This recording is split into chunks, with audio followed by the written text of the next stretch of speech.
Happy Wednesday, Broncos country. Welcome back to another episode of Let's Talk Broncos. Joey Richards, Zach Seegers, I'm Bree Maestas. Guys, how are you? We just got news. Chris Paul is not going to be playing in game 6. How do you feel about it, Zach Seegers? The Chris Paul somehow makes the Phoenix Suns worse, which I love. So I think this is kind of bad news. I was hoping he would play and slow their pace of play down and open the door for a Nuggets victory or an easier Nuggets victory. I don't know. I'm not going to say anything else, but go Nuggets. Me personally, I would love Chris Paul to be on that floor just so that I know he's on the floor when that Nuggets confetti starts dropping. That's all I want. So confident. I have my Nuggets confetti from the last series in my purse still. Listen, I think I should have been in that building last night. Glad they were able to pull it off without us being there. Looking forward to game 6 tomorrow, obviously, but this is Let's Talk Broncos. Tonight, we got a fun show for you. If you want to engage with the show, get your questions and comments highlighted. Jump on over to the Mile High Sports YouTube or Facebook page. Throw them in the live chat while you're there. We like the company. I'm back. Happy to be here with the boys. And tonight, we're going to be talking about the Denver Broncos' greatest strengths. I know you guys on Monday talked to Amir over at Broncos Avenue about kind of the weaknesses that still exist within the roster. But today, we wanted to go a little bit more positive and talk about what are some of the strengths that exist right now. We made it through the draft. We made it through free agency for the most part. There's a couple of players out there that the Broncos could still have some interest in. But what are the position groups that don't need the help? I want to know what you guys think. I want to know what Broncos country thinks. So if you're a part of the Let's Talk Broncos community and you want to tell us what you think, hop on over, give us a shout. Let's hop right into it, though. Don't want to delay any further. And I am going to start with Joey Richards. What are the Broncos' greatest strengths as you see them right now? Yes, Bree. I think the biggest strength on this Broncos team is inside linebacker, honestly. The top end might not be amazing, but when we're talking about depth, they have 4 guys that I think are all plenty capable and could all step in and play this season and I think contribute and be good where it still wouldn't be a need. 4. Those 4 being Josie Jewell, Alex Singleton, Drew Sanders, Jonas Griffith. I think all 4 of them could play, and I wouldn't have a problem with any 4 of them playing, honestly. I've seen 3 of them play at a level where I feel comfortable enough, and I like Drew Sanders a lot, the draft pick, and I think he could, and he brings a different element to that linebacker room as well than the other guys do. So, yeah, I'm going to go inside linebacker. I would definitely say the Broncos do not need to add one at all. They are set there. Different types of guys. They have fast guys. They have high football IQ guys. Fortunately, no. I'm going to be honest. Yeah, I'm not including him in my in the reasons as to why the inside linebacker room is deep. Sternad for shout out to Justin Sternad. Anyways, I think the 4 I listed, great 4. But anyways, what do you guys think about that? Yeah, it's no love for Sternad on the Let's Talk Broncos podcast. Unfortunately, I was a big fan of him coming out. It hasn't worked out. Yeah, I do think this is one of the strongest positions. I think when I was doing this exercise, I was looking at, who has the strong starting groups. Inside linebacker, absolutely one of those. I think Josie Jewell is the truth. And Alex Singleton was amazing last year as well. I am curious to see if that carries over to year 2 with the Broncos, but both those guys I thought were really, really good last year. The depth is great with Sanders and Jonas Griffith, as Joey said. I do think there's a consistent gap in pass coverage. I think Drew Sanders has the ability to solve that down the road.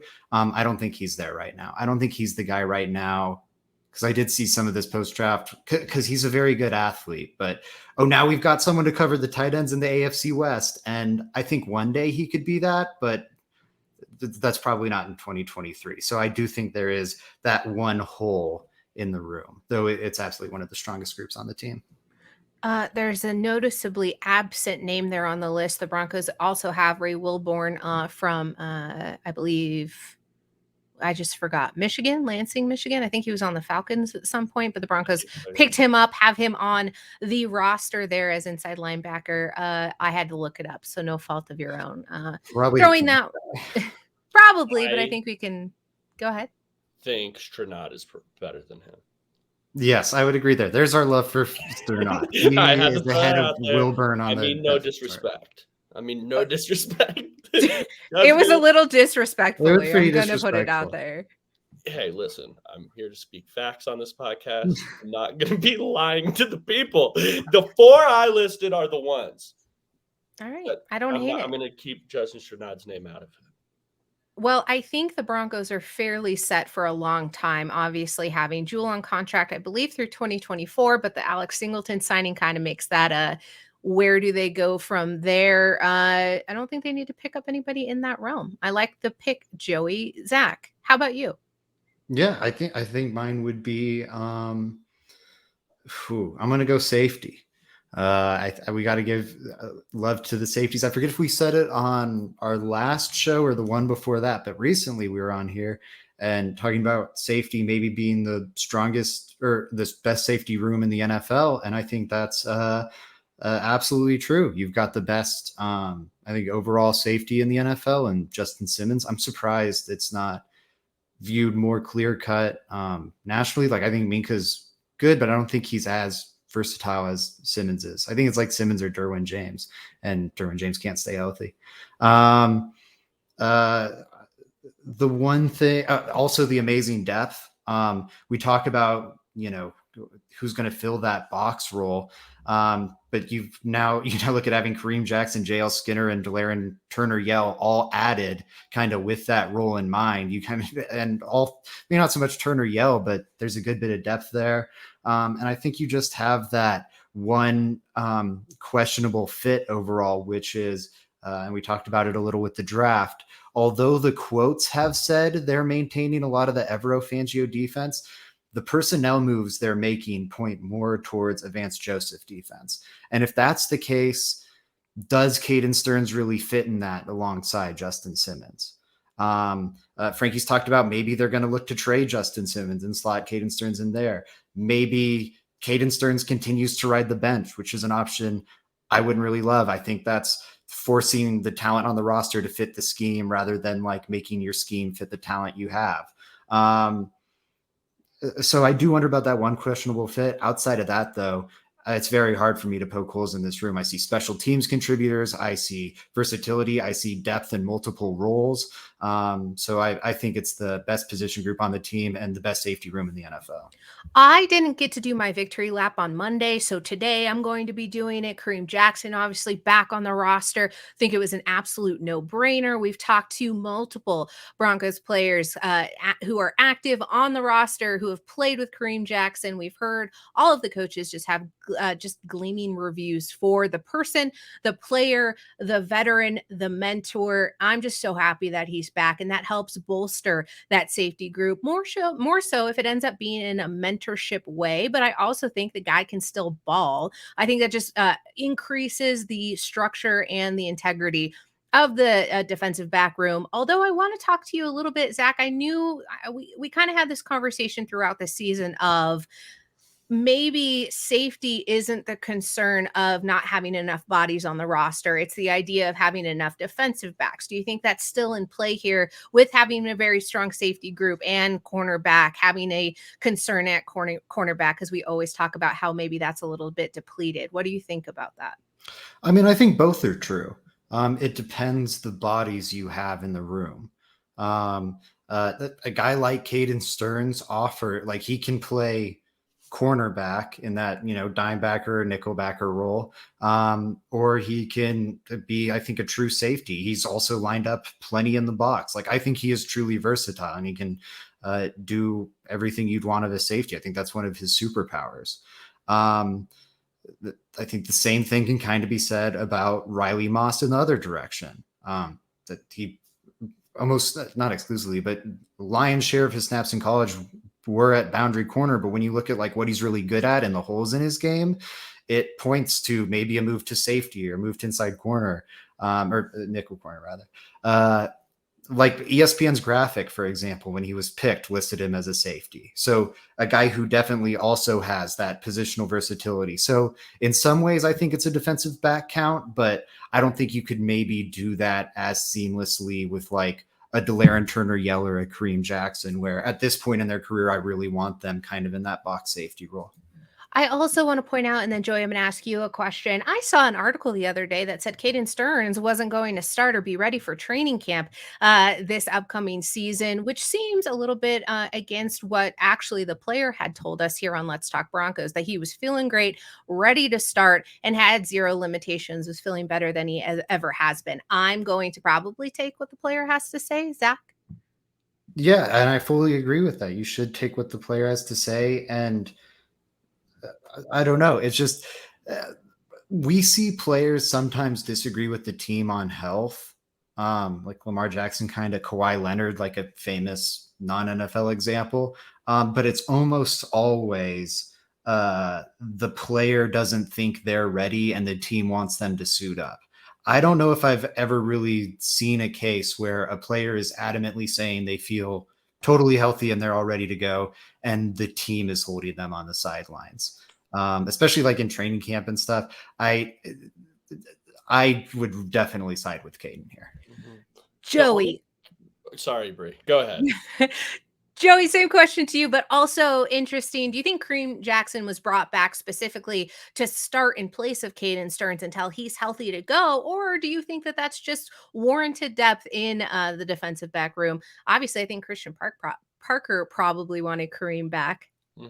Yeah, I would assume it isn't for him to start, but they signed him because it adds a body where it's like this guy is a vet and we feel comfortable with him starting if it needs to happen.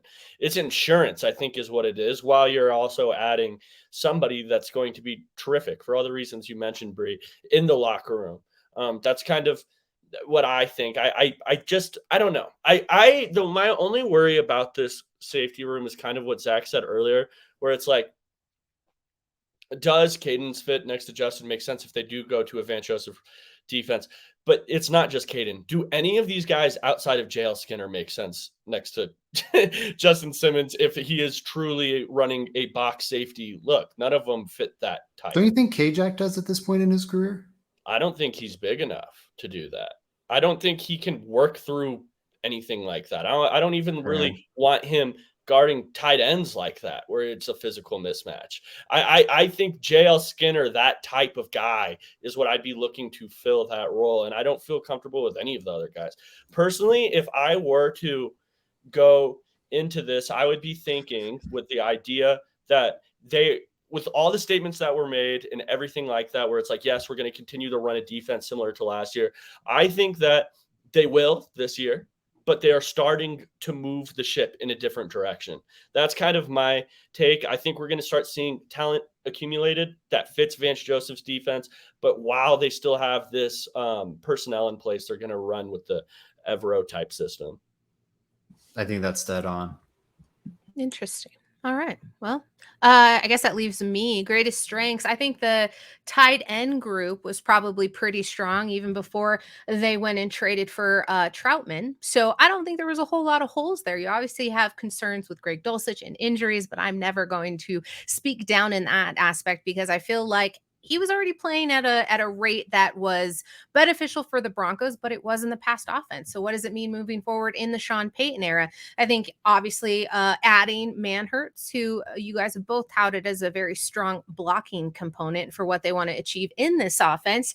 I think it was a strong move, but I don't see any holes there, even though I think there's a little bit of a detriment there of what Albert O will lend to this Broncos team moving into 2023. I still think it's pretty well rounded. Do you guys agree or disagree? Wow, I feel comfortable with the tight end room, Bree. I do. I think that Dulcich is going to have a really good year, and I think it's going to shock Sean Payton. That's kind of my take. The way Sean Payton has kind of treated this tight end room, or the feel of it, and everything I've heard, is that it's something that they're going to want to really address, and they did address it in the draft. They traded for a guy who is going to get snaps, and then they added Manhurts, who's a blocking tight end. He has plenty of experience actually seeing the football field and getting a ton of snaps and just blocking his butt off. So I do think this is a strength, actually, Bree. I think this is a good pull. It's not one that I would have thought of. But yeah, I think they have multiple different types of tight ends too. It's not just like they're loaded up on a receiving tight ends that can't block, or, it feels like in the Broncos past, they've loaded up on tight ends that really aren't great at either. They're like, oh, they're versatile. He can do a little of everything. Little everything's great, but you want them to be really good at least something. And it felt like in years past that they didn't have that. The Broncos have a bunch of different archetypes of tight ends that are all really good at one specific thing, which I like. Well, and I also think it's just going to lend to Russell Wilson's strengths as well. Although it's kind of been counterintuitive. What we saw last season was kind of a big fluke. Also, forgot to mention the addition of Burton. So obviously fullback, but still going to play in that inline role. So I'm excited to see what happens here. I know it's going to be a lot of tough contact. I know it's going to be through the middle, which is a weak point in Russ's game. But I think that there is a method to the madness. At least I'm hoping so. I want to see so a little bit of stat padding there when it comes to the tight ends in this weaponry for Russell Wilson. Yeah. I like it, Brie. I'll push back a little. It's good you added the Michael Burton point, because I do agree there. They finally got a real fullback to play fullback for them, which I think is smart. Get players who play the position to play the position. It's a novel concept, but I think a good one. I also love Greg Dulcich. I worry a little about kind of what Joey pointed out, that maybe there's some weird fit things with Sean Payton. Maybe that was a pick that, or a player that Nathaniel Hackett was really excited about, but maybe we'll have a hard time fitting with the new staff. I don't think he should, based on Payton's past success with pass catching tight ends, but some of his moves, making the move for Troutman and Manhertz, point to the other thing. Also point back, I kind of wish they had a little more do it all in this room. I feel right now, if you see Manhertz out there, it's kind of a clear tell, as is Greg Dulcich. I don't think they have a lot of I think they're going to have a lot of tendency tells based on their tight ends and the usage in their offense. Even if you're running two, like right next to each other? That'll be the thing. I think we will probably see, to your point, a good bit more 12 personnel, and then that'll, I think, make it a lot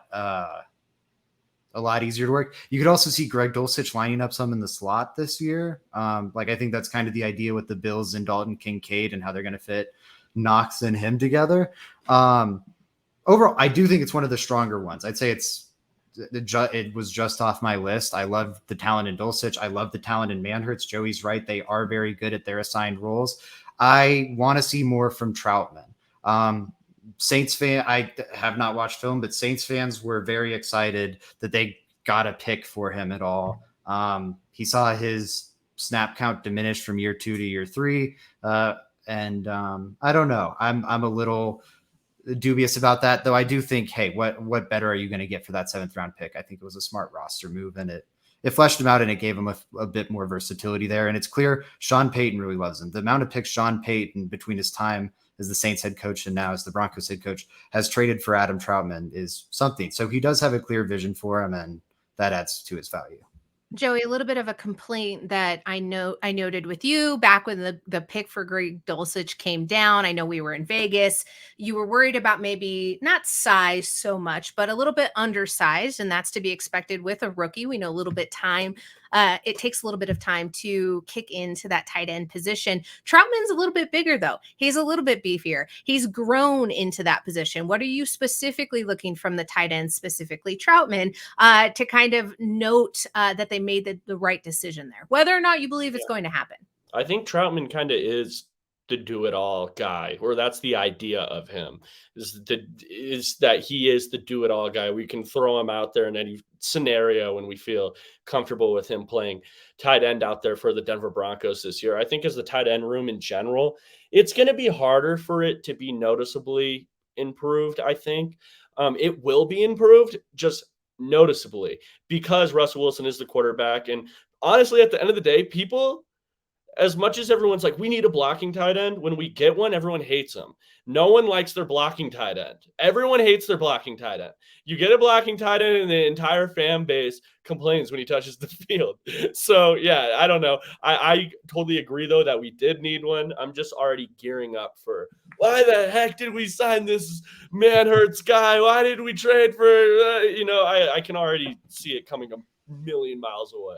Listen, Broncos country is fueling and they're ready for high octane offense. They want a lot of points. They want a lot of scores, but I don't think they're willing to kind of understand that may not be through the air this year, although it's what we were expecting last year, Zach.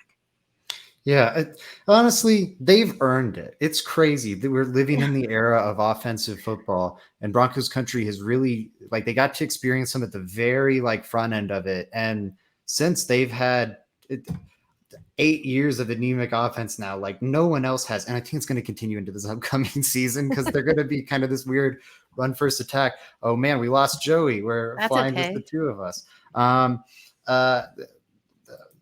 Sorry, goodness, that totally made me lose my train of thought. Oh, Adam Troutman. I think I fully agree with Joey. That take was just so bad. I agree with Joey on Adam Troutman. My thing is just, is he that? I think that's the vision of him. For him to be that do-it-all guy. I don't think we've seen it in the NFL. He, rookie season generally slow for a tight end. That's normal. Year 2, he became a larger part of the Saints offense. Year 3, he became a much smaller part of the Saints offense. They went away from him. Generally not something you want to see from guys on a rookie contract. But it takes 5 years to get into pure form. Could this be the prime time for Austin Troutman?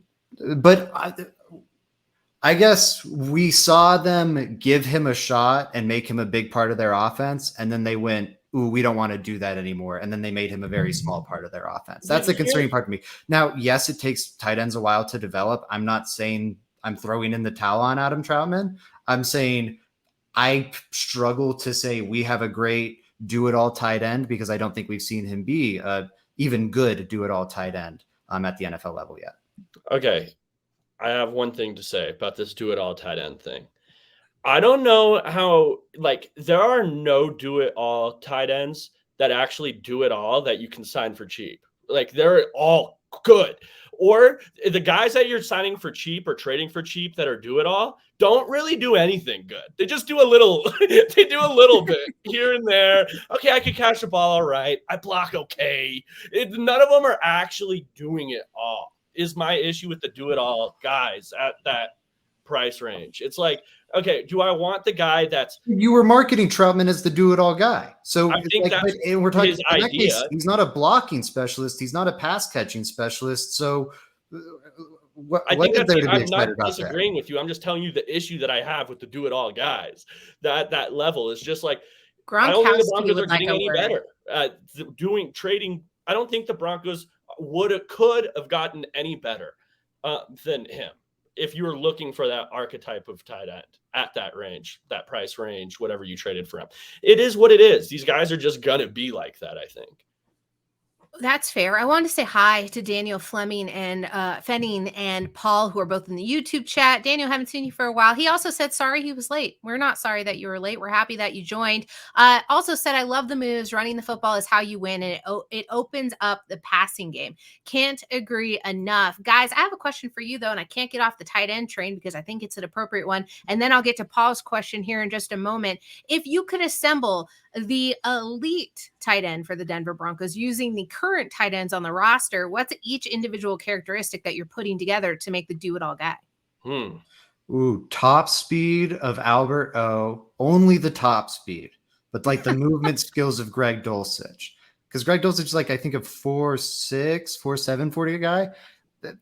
Albert O does not have great movement speed unless it's a straight line. Give Greg Dulcich just a little more of that straight line speed. I think all the pass catching stuff would be Greg Dulcich, just his understanding of the concept. Man-hurts his blocking, and then maybe Troutman's body. I think size of man-hurts. I want how big is Albert in that 260-pound body of man-hurts.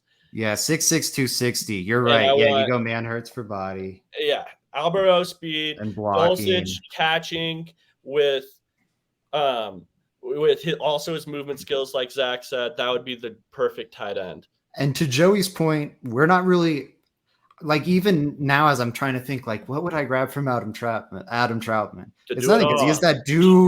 that do it all guy that I think is kind of doing nothing. And that was kind of my point. I am not excited about it. I'm not excited about it because there's this idea that you bring on these talents and you're somehow replacing Dulcich. I think there's a combination here, which will see the type of personnel usage that's going to make Broncos country, one, a little bit uncomfortable, but two, is going to highlight their strengths here because they're the strongest positional group currently on the roster. All right, to Paul's question, because I think it's an interesting one. Hello, friends. Can coaching be the biggest strength? I like it. I would probably. Okay, it depends. Am I talking head coach, or do I have to include the entire staff? Because I think I'd have. It says, I mean, coaching, Could not it just. be? I should say yes, it could. Would I include it on my list if I'm talking about the entire staff? I really like what Sean Payton is doing. I love Sean Payton, the head coach. I like his offensive staff. VJ is the one that I'm a little worried about. We'll see. We'll see with Vance Joseph. That, and then some of the position coaches, it's not quite. I'm mainly thinking of the offensive line coach, but like inside linebacker coach is another one. We were talking about Drew Sanders, and we looked at that, and it's like, oh, this guy's coached inside linebackers 1 year in the last 2 decades. There's a couple of those where it's like, it's not necessarily the all-star. It's not the all-star staff I expected when they hired Sean Payton. Like, you look at what Frank Reich brought to Carolina with their super rich ownership. And this is, the staff doesn't count against the salary cap. This is a great place for the wealth of your owner to put like the thumb on the scales a little bit and give you an unfair advantage. And we just saw the Panthers and an experienced coach in Frank Reich do it. I was expecting Sean Payton to be able to do that. And it's not like Nathaniel Hackett's staff where it's like, woo, none of these guys have ever done this before. It's a lot of experienced guys that have been around for a while, but it's not like the Monstars. It's not the God Squad. Well, I think the Broncos might have learned their lesson the last 2 years trying to facilitate these big splashy plays for giant blockbuster trade value that you kind of realize that's not the end all be all fix it all. So I'm kind of glad they didn't go out on a limb and go a little bit crazy. But what kind of star power were you going to find out there for positional coaches? Maybe for OC and DC, I could understand there. I think that there's a couple of different options maybe that Broncos country wanted to see for defensive coordinator. But I'm kind of a little bit testy and a little bit worried about splash plays, about making these big moves for these big names, especially Sean Payton. The history, yeah. I guess, so I get it on the Sean Payton thing. My thing is, there's no downside to investing a lot in your coaching staff and getting the most sought after names. The only downside is to Walmart's pocket, and Walmart's doing fine. That, like, there's no damage to the rest of the things there. The one big swing is going to be spending a first round pick on Sean Payton. But man, if you're already making the big swing on coaching staff, fill out the room. Get also you made the move that's going to cost you something. Make all the little moves that really don't cost you anything. I think you'd be worried about, and I'm sorry, this isn't pushback or trying to argue with you, although I said I was going to do it to start the show. Wouldn't you be worried about paying coaches, big name coaches, that they're more worried about a paycheck than necessarily a younger coach coming in who's really excited about the game and learning in a new team? I mean, these position coach jobs are not that glamorous. You know, it's like, man, I forget the player I was just hearing tell a story, but some former NFL player on some podcast was talking about it, and how one of his old position coaches was talking about, oh, I feel like I'm lazy now. I'm only working 50 or 60 hours a week instead of 70 or 80. Like they, I don't know. It's not like the big shiny head coaching role. And I'm not saying like hire a bunch of divas, but you look at like what the Panthers did, like getting Thomas Brown, who was widely sought after, got some like head coaching interviews. Josh McCown, who almost got the head coaching job with the Texans last year. Like he's an up and coming a guy who's the NFL's been coveting for a while, who wants to make his mark as a coach. And the Panthers wooed him away because they had a lot of money. Deuce Staley, one of the most highly respected running backs coaches, I believe he was with the Eagles last year. The Panthers just gave him more money, and he went over there. I think he had his contract come up. Of course, there's the Evero stuff. D'Angelo Hall to be their assistant defensive backs coach when he's a widely respected just defensive backs coach. I think these are young, hungry, passionate coaches who are very talented and love what they do, and that's why they're in the business. And it's a little thing you can tweak with ownership that doesn't count against your draft capital, doesn't count against your salary cap. And I think it's huge for the development of the young talent on your roster. Yeah, I'll take Sean Payton. I'm wait and see on some of these guys, but a guy like Streif, the offensive line coach, I'm going to take. I'm fine with at the moment, just because if anybody knows the guy, it's Sean Payton. He drafted Streif when he retired at his retirement press conference. Sean Payton mentioned that we would love to have this guy come and coach. He was an assistant offensive line coach for him. So I'm just going to allow him to hire a guy like that, and I'm going to give him the benefit of the doubt just because, hey, I respect Sean Payton a lot as a coach, and I think that if anybody knows this guy, it would be him. But there are some other curious ones. So it's just wait and see, I think.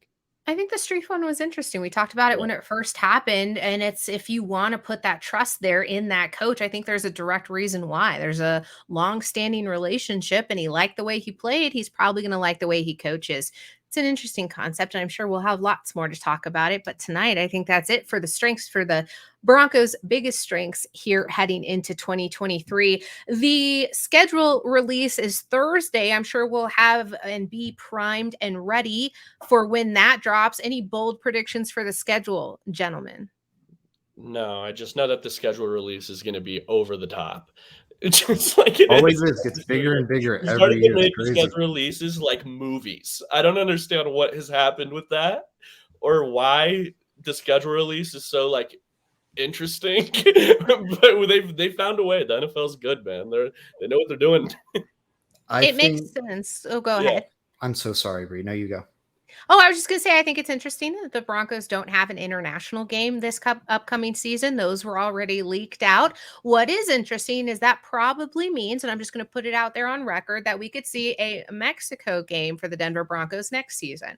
So something to keep an eye on. I think Let's Talk Broncos needs to start saving up some money so we can go to that game out there. Zach, go ahead.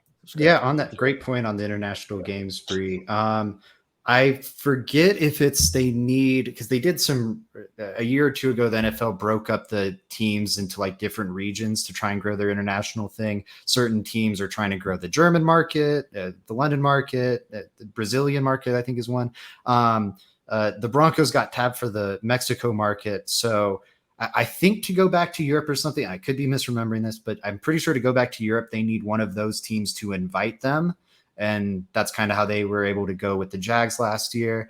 But the cool thing, and it's kind of the downside because I think it'll replace a Broncos home game, but it does line up. They're one of the biggest teams in Mexico City. I've learned from some of the Broncos in Mexico, I believe is the name of the podcasters. And so, yeah, I'm very optimistic they get one over there soon. My bold prediction would be 70-30, put it out there. My bold prediction would be I'm going to say under 2.5 primetime games, and it's going to be the Jets. And I don't know the other one. It could just be one single one, but I do think they'll give us Broncos Jets in primetime. Daniel Fenning says open primetime against the Jets. Guys, I'm going to put it out there. I don't think I can survive another opening Jets game. Just going to tell y'all right now. It's been a wild run. Yes. And I'm just going to cap this conversation off. Subscribe to the YouTube. Get us to Mexico. If we get enough subscribers, I will go to Mexico. Not even for the game. He's gonna move to. I didn't mention when or what time, but if you guys subscribe, we'll go to Mexico. We podcast directly from Mexico now, just so you all know. That is what is actually happening. It's why I'm so tan right now. It's because I've moved, and you're none the wiser. It's time for everyone's favorite time of the night, and then we'll get you out of here. It's time for Joey's question of the day. Let's go. It is. And I everybody, think Joey Chestnut keeps getting bigger. I was Like- about to say, I feel like he's gotten why does he bigger. just get huge? Like he just, I don't know what has happened. Anyway, I have not touched it, I swear, but he really does look bigger. all right, guys. I had to wait for that last one. I knew it was coming. All right, guys. This is not football related, like at all. What is your Oh. favorite cuisine? What is your favorite cuisine? Does cuisine doesn't mean like food, it means like type of food. Yeah, like Yes. Mexican cuisine, Italian. Chinese Oh, so you cuisine, just had to say Italian Mexican, cuisine. Zach. Yeah. Yeah, well, because we were just talking Wow. about moving the podcast to Mexico. Cancel Wow. him. All right. Okay. Aren't you Irish? Yeah. Mhm. So what's your favorite cuisine? I'm Who thinking wants to about it. answer? Quibby Classy. Guys, shot clock. We got 3. I mean, I don't know how this isn't just coming off the top of our head. Coop says Italian. Well, because I don't know. It depends on how I'm feeling. Obviously, I'm going to say Mexican food. It's what I've like grown up eating and everything. Well, that's But a I great really answer. like seafood. You guys know I have a penchant for seafood, but that's not a cuisine. No, Like there's- Mediterranean. There's I would say Mediterranean. Mediterranean food. Ooh, Interesting. Okay. Mediterranean's good. That's a really good answer. Yeah, like I like some good. I don't know. Coop, I'll like eat pasta every day for the rest of my life. That's fair. she could say like Asian because I like all the different cuisines. Like I like some Thai stuff. I like some Chinese. I like Japanese. I don't Okay, know. let's I'm narrow it down. gonna go Mexican. I'm gonna go Mexican. Let's Mexican tunnel food. your answer down. Okay. He went, I like Thai Asian food. And he's like, Well, because it's like I Mexican. like pieces of all of them, but I can't like get it all. So I'm gonna go. I can't. All right. It's hard. It's hard. Daniel Fenning Let's go. agrees with you. Mexican. Also, Ooh, Cuban is good. Cuban food is really good. I do like. I've some had Caribbean Puerto Rican food. like chicken and rice. Yeah. I think it's. I'm not even gonna. I can't speak Spanish. Anyways, I go make ahead, some- Joey. I make a mean ropa vieja while we're talking Cuban food. Okay. You won't believe me, but it's true. It's good. I'm rocking with my man Colton Cooper in the chat. Italian food all day. I love it. It's the best. Yeah, I just think I don't even know. I felt like this was going to be unanimous here, but it was. You know, Joey, you actually do kind of sound a little Italian, or maybe like from New York, but like you were born and raised here, I right? think you're Yeah. mixing up the Joeys.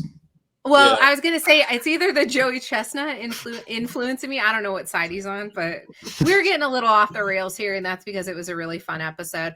Want to thank you for tuning in, guys. You already mentioned it once this evening. If you're watching, if you're listening to this over on Spotify, Apple Podcasts, YouTube, and you're over on Mile High Sports, please do us a favor and go on over to Let's Talk Broncos. You can find us YouTube, Facebook, Twitter.